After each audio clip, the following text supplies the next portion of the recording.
When I first proposed to Emily, I thought I had met the love of my life. She was kind, caring, and full of laughter.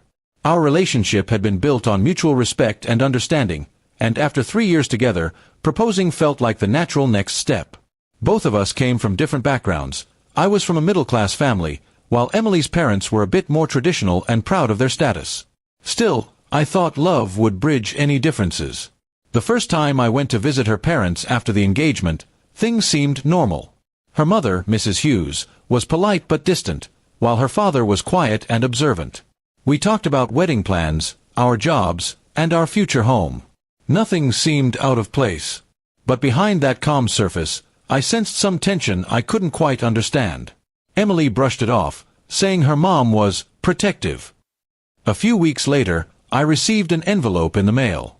It had no return address, but when I opened it, my heart nearly stopped. Inside was a typed bill, totaling $10,000. The note at the bottom read, "For raising Emily, food, education, and years of care." It was signed, Mrs. Hughes.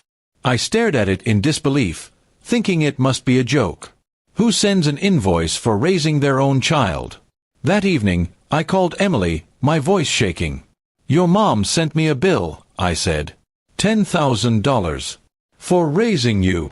There was silence on the line for several seconds before she said, "You're kidding." When I assured her I wasn't, she sighed deeply. "I'm so sorry. I'll handle it." The next day, Emily visited her parents' house and confronted her mother.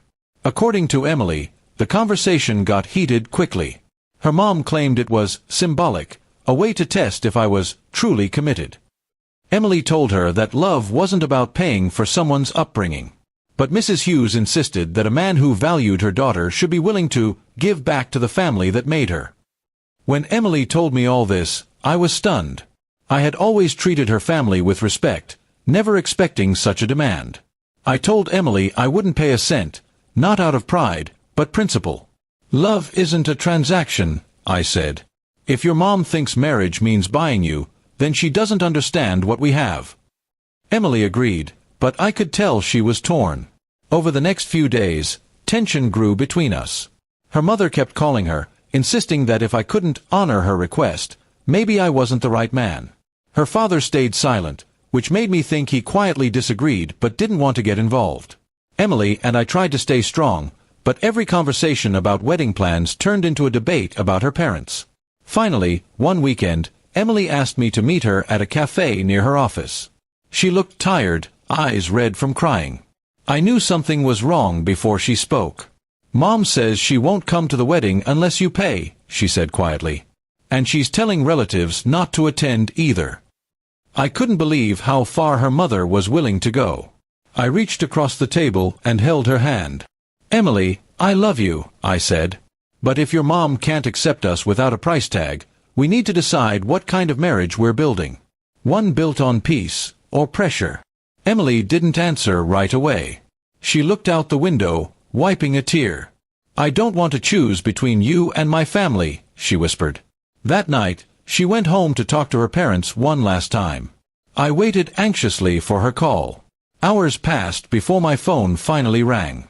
Her voice was trembling. "I told Mom I'm marrying you with or without her blessing," she said. "She said if I do, I'm no longer welcome in the house." The next morning, Emily showed up at my apartment with a small suitcase. She looked exhausted but determined. "I can't believe she did this," she said softly. "But I'm done being manipulated." I hugged her, feeling both proud and heartbroken. Losing her family shouldn't have been the price for our love, but I admired her courage. We ended up having a small wedding with only a few close friends and my family. It wasn't the big celebration we had planned, but it was honest and peaceful.